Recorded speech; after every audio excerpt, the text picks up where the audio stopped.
Bien-aimés frères et sœurs, que le Seigneur vous bénisse. Je vous adresse un shalom particulier. Nous avons ici sur ce plateau en cet après-midi, dans le cadre de notre émission, Garder la saine doctrine, l'apôtre Bruno Bertrand, le pasteur du tabernacle de la restauration. Il nous entretiendra sur le sujet du baptême du Saint-Esprit. L'émission Garder la saine doctrine est une émission qui apporte des éclaircissements, des clarifications, qui élargue les points d'ombre au sujet des doctrines fondamentales de notre message. Pasteur Bruno Bertrand, bonsoir. Bonsoir, révérend, et que le Seigneur bénisse tous nos fidèles téléspectateurs. La parole de Dieu déclare dans le livre de Éphésiens, chapitre 4, verset 30, « N'attristez pas le Saint-Esprit de Dieu par lequel vous avez été scellés pour le jour de votre rédemption. » Alors, pasteur Bruno Bertrand, pour vous, qu'est-ce que le baptême du Saint-Esprit? Le baptême du Saint-Esprit, déjà, il faut comprendre, baptême. C'est un baptême, c'est l'Esprit de Dieu qui vous baptise dans le corps de Christ et qui fait de vous un membre de ce corps. Alors, le baptême du Saint-Esprit, comment se manifeste-t-il lorsqu'on l'a reçu, lorsqu'on a été baptisé du Saint-Esprit? Qu'est-ce qu'on ressent? Qu'est-ce qui se passe? Quelles sont les manifestations du baptême? Il faut dire que les compréhensions sont vraiment diversifiées et c'est ce qui cause tant de confusion dans le monde religieux au sujet du baptême du Saint-Esprit ou même de la nouvelle naissance due aux mauvais enseignements. Maintenant, le baptême du Saint-Esprit, comment l'avoir? Comment se manifeste-t-il? Disons déjà que vous ne pouvez pas aller déjà chercher à savoir comment se manifeste le Saint-Esprit si vous ne connaissez même pas qui il est. C'est pourquoi Frère Branham nous a dit quelque chose de clair ici dans son livre « Qu'est-ce que le Saint-Esprit ?» Il nous dit au paragraphe 22, sur ce, nous voulons aborder ce sujet, je pense, est le sujet marquant d'aujourd'hui. Qu'est-ce que le Saint-Esprit? Qu'est-ce? Et maintenant, la raison pour laquelle j'ai pris des sujets successifs comme ça, c'est que vous ne pouvez pas venir recevoir le Saint-Esprit si vous ne savez pas ce que c'est. Vous ne pouvez pas le recevoir si vous savez ce que c'est, si vous ne croyez pas qu'il vous est donné et qu'il est pour vous. 2. Et puis, vous ne pouvez pas savoir si vous l'avez ou pas, à moins de savoir quel résultat il produit. 3. Donc, si vous savez ce que c'est, et à qui il est destiné, 2, et quelle action il produit quand il vient, alors vous saurez ce que vous avez quand vous le recevrez. Voyez, cela réglerait carrément la question. Alors, apôtre Bruno Bertrand, tout à côté du sujet sur le baptême du Saint-Esprit, on a un autre sujet qui lui est corollaire, la nouvelle naissance. Oui. Nous voulons savoir, qu'est-ce que la nouvelle naissance? La nouvelle naissance est-elle le baptême du Saint-Esprit ou alors le baptême du Saint-Esprit est-il la nouvelle naissance? Les deux sujets, est-ce la même chose ou alors on peut les entreprendre, les entrevoir de manière distincte? D'où je parlais donc de la confusion qui régnait autour de ces sujets-là, du baptême du Saint-Esprit ou de la nouvelle naissance. Alors, la nouvelle naissance est-elle le baptême du Saint-Esprit ou alors le baptême du Saint-Esprit est-il la nouvelle naissance ou alors c'est deux choses différentes? Toute cette confusion part des deux déclarations de notre saint prophète. L'une qui dit qu'il y a une énorme différence entre le baptême du Saint-Esprit et la nouvelle naissance. Ce n'est pas la même chose. L'autre déclaration qui dit que le baptême du Saint-Esprit et la nouvelle naissance, c'est une seule et même chose. Si je prends la première déclaration, que c'est différent, ça veut dire quoi? De par leur définition, il y a différence. Parce qu'on ne définirait pas ce que c'est que la nouvelle naissance de la même manière qu'on définirait ce que c'est que le Saint-Esprit. Mais c'est la même chose. Sauf que l'un, c'est une naissance et l'autre, c'est un baptême. Maintenant, lorsque vous êtes né, alors le Saint-Esprit est ce qui vous baptise dans cette naissance afin que la naissance soit donc vivifiante. Donc, vous êtes né, l'un vous donne la naissance et l'autre vous donne la puissance dans cette naissance. Maintenant, ce serait comme on parlerait du Père et du Fils. Est-ce la même personne ou c'est deux personnes différentes? Celui qui vous dira que c'est deux personnes différentes a raison d'une part. Celui qui vous dira que c'est la même personne a raison. Tout dépend du contexte. Pourquoi ces deux personnes, ces deux choses différentes? Parce que le Père, dans sa définition, n'est pas le Fils. Et le Fils, dans sa définition, n'est pas le Père. Maintenant, dire que c'est la même personne, c'est vrai parce que le Père, c'est le Fils. et le Fils est le Père, d'où la Bible dit que vous ne pouvez recevoir le Père sans avoir reçu le Fils, ni recevoir le Fils sans avoir reçu le Père. Il s'agit tout simplement des deux attributs d'une seule et même personne. C'est la même personne. Il joue les rôles selon les contextes. Frère Branham va essayer de joindre les deux ici pour vous montrer que c'est la même action dans le corps. Dans le livre des exposés des 7 âges de l'Église, il relève une équivoque ici au sujet des pentecôtistes qui pensaient que la nouvelle naissance, c'est recevoir le Seigneur comme son sauveur personnel et le baptême du Saint-Esprit, c'est tout autre chose. Il disait que non, recevoir le Seigneur et la nouvelle naissance, c'est deux choses totalement différentes. Frère Branham dit, pour commencer, vous remarquerez que dans mes réunions, quand j'ai fini de prêcher, lors des réunions d'évangélisation ou d'un message d'enseignement, je lance le filet et j'invite les gens à réagir. Je leur demande de s'avancer pour recevoir le Saint-Esprit. Mes amis pentecôtistes, quand ils m'entendent dire ceci, croient que j'invite les gens à s'avancer pour être baptisés du Saint-Esprit parce qu'ils sont déjà nés de nouveau. Vous voyez que les pentecôtistes essaient de séparer les deux. Exactement. Maintenant, ainsi, quand j'invite ceux qui sont remplis de l'Esprit à venir aider ceux qui ont répondu à l'invitation de recevoir l'Esprit, ces chers amis se précipitent vers les gens qui se sont avancés pour leur parler en les encourageant à s'abandonner à Dieu et à croire pour parler en langue. Ceci a été la cause de beaucoup de confusion. Et je veux vous dire exactement ce que j'entends par là. J'entends par là que le pécheur s'avance et qu'il naisse de nouveau. C'est-à-dire qu'il soit baptisé dans le corps de Christ par le Saint-Esprit. C'est-à-dire pour Frère Branham, naître de nouveau, c'est être baptisé dans le corps de Christ par le Saint-Esprit. Ce qui est exactement et ce qui est arrivé à la Pentecôte. Quand l'Église a démarré, autrement dit, être né de l'Esprit, c'est être véritablement baptisé du Saint-Esprit. C'est une seule et même chose. Être né de l'Esprit, la nouvelle naissance, c'est être né de l'Esprit. Le baptême du Saint-Esprit, c'est être baptisé du Saint-Esprit. C'est une seule et même chose d'après le frère Branham. D'accord, merci pasteur.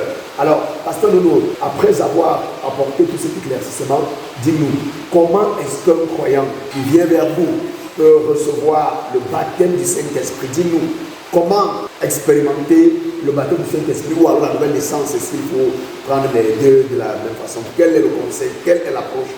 Quelle est l'attitude pour pouvoir avoir une expérience du baptême du Saint-Esprit? Vous savez, notre saint prophète nous a dit, puisque nous avons déjà la connaissance de qui il est, de ce qu'il fait lorsqu'il vient en nous, et tout ce que je viens de vous dire, notre saint prophète nous a fait savoir qu'il y a 3 chemins de la grâce vers la perfection. Parce que la perfection, c'est Christ, la plénitude de Christ. Alors il y a 3 chemins pour y arriver. Il dit, nous passons par la justification, par la sanctification et le baptême du Saint-Esprit. Oui. Et tout ceci en résulte en la nouvelle naissance. C'est-à-dire que la nouvelle naissance est le résultat de la justification, de la sanctification et du baptême du Saint-Esprit. Maintenant, s'il faut retourner à la base, la justification, c'est la décision qui est prise, c'est lorsque vous changez de camp, vous partez d'un camp à l'autre, vous partez d'une idéologie à l'autre. C'est votre justification. Vous avez répondu à un appel, vous avez été accepté de ce que vous étiez ou ce que vous êtes maintenant. La sanctification, c'est qu'après que vous ayez accepté et que vous avez été choisi par lui pour un but, alors avant d'atteindre ce but, il vous nettoie et vous met à part donc pour jouer un rôle. C'est ça qu'on appelle la sanctification, nettoyer et mise à part pour le service.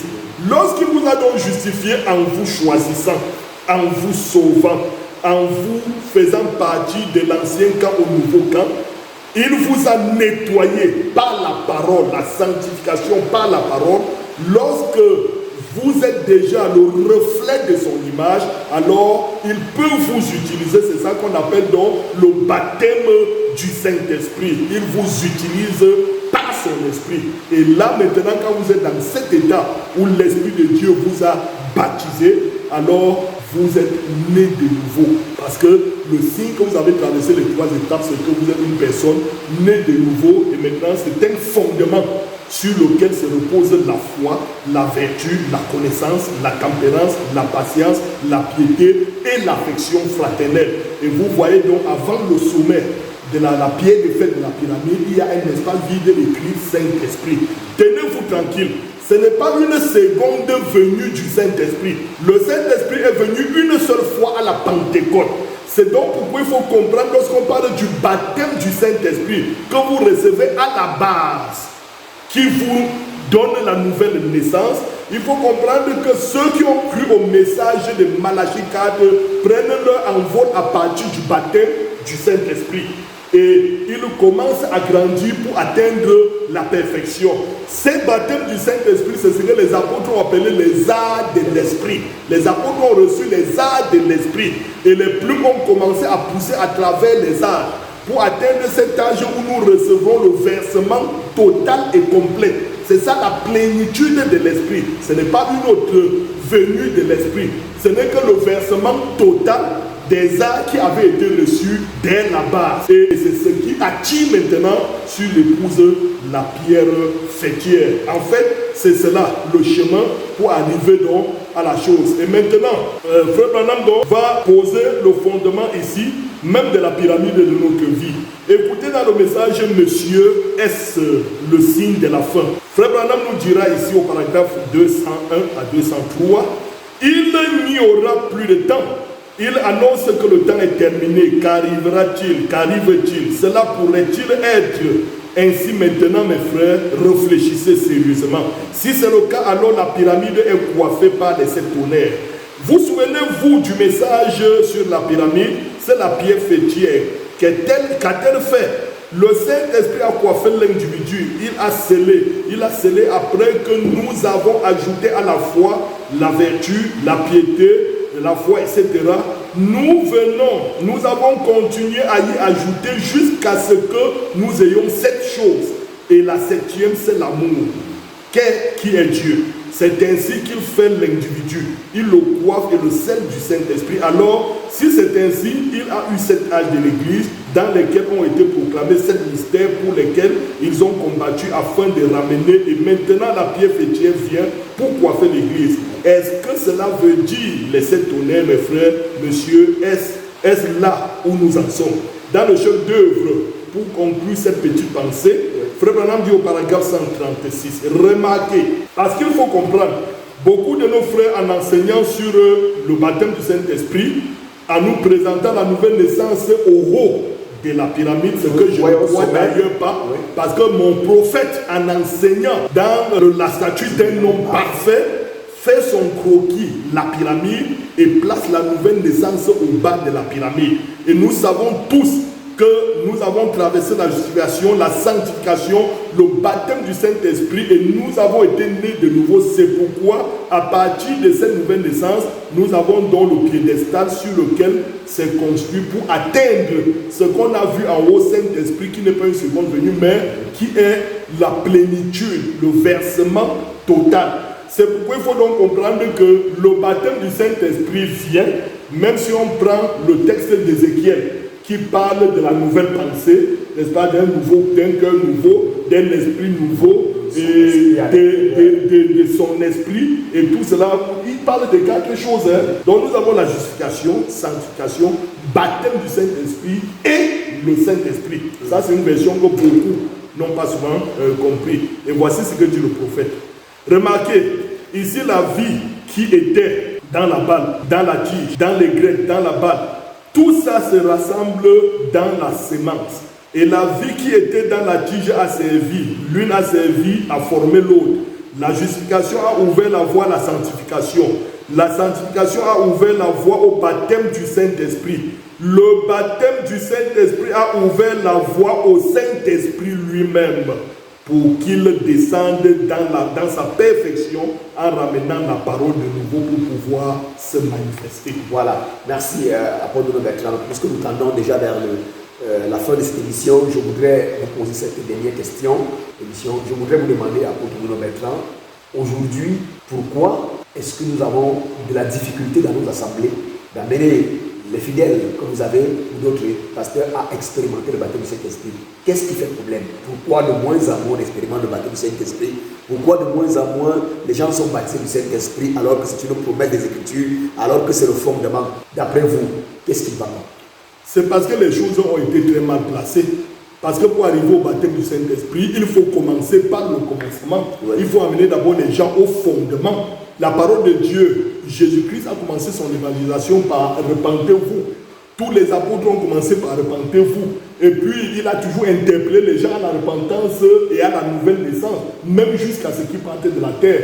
Donc, si nous voulons amener le peuple au véritable Saint-Esprit, nous devons commencer par le fondement. Nous devons déjà leur enseigner qui est le Saint-Esprit, de quoi il est fait et ce qu'il est capable de faire comme œuvre, et amener les gens dans quelles conditions, dans quelle attitude ils devraient se tenir pour pouvoir recevoir cette personne du Saint-Esprit. Parce qu'il faut dire aux gens que le Saint-Esprit, ce qu'il est dans l'être humain, c'est la divinité dans le corps de chair.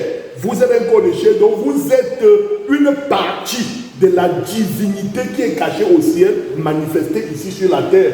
C'est pourquoi il dit Christ en nous, l'espérance de la gloire. C'est pourquoi Paul dit, lorsqu'il est en moi, ce n'est plus moi qui vis, mais c'est Christ qui vit en moi. D'où on parle même du baptême du Saint-Esprit sans aucune sensation. C'est-à-dire que c'est la personne même de Jésus-Christ, puisque le Saint-Esprit est une personne. Cette personne de Jésus-Christ se personnifie dans le croyant, comme on dit qu'il était corporellement la plénitude de la divinité. Aujourd'hui, il descend et se personnifie dans le croyant et vit sa vie dans le croyant. Et c'est ça qu'on appelle donc recevoir le Saint-Esprit, Christ en nous, la plénitude de la gloire. Et il y a des preuves. Lorsqu'il est donc en nous, il y a certainement des manifestations qui vont avec.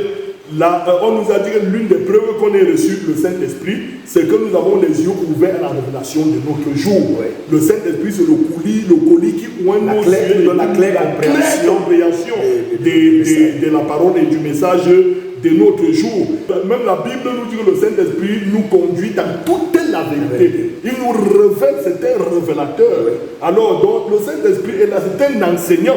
C'est un enseignant, le prophète nous dira ici, les exposés des âges, quand Dieu se tait, nous ferons mieux de nous taire.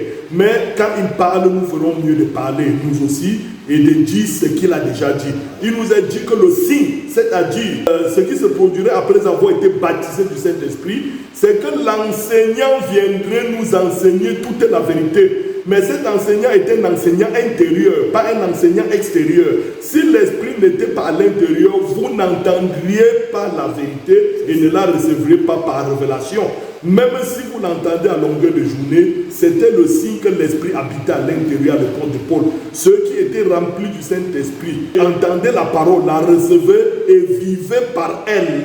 Ceux qui n'avaient pas l'esprit l'entendaient seulement comme des hommes charnels et ils mettaient une fausse interprétation et ils s'en allaient dans le péché. Donc quand nous sommes mal enseignés, nous interprétons mal et nous avançons dans le péché. Parfois nous nous trompons que nous l'avons, pourtant nous ne l'avons pas. Mais bien aimés frères et sœurs, soyez bénis et soyez rassurés que par la grâce de Dieu, nous vous reviendrons de plus tôt avec une autre préoccupation, avec un autre thème. Et si vous en avez d'autres, vous veuillez nous contacter sur les numéros qui s'afficheront au bas de votre écran pour nous suggérer d'autres thèmes sur lesquels nous pourrons apporter assez de lumière.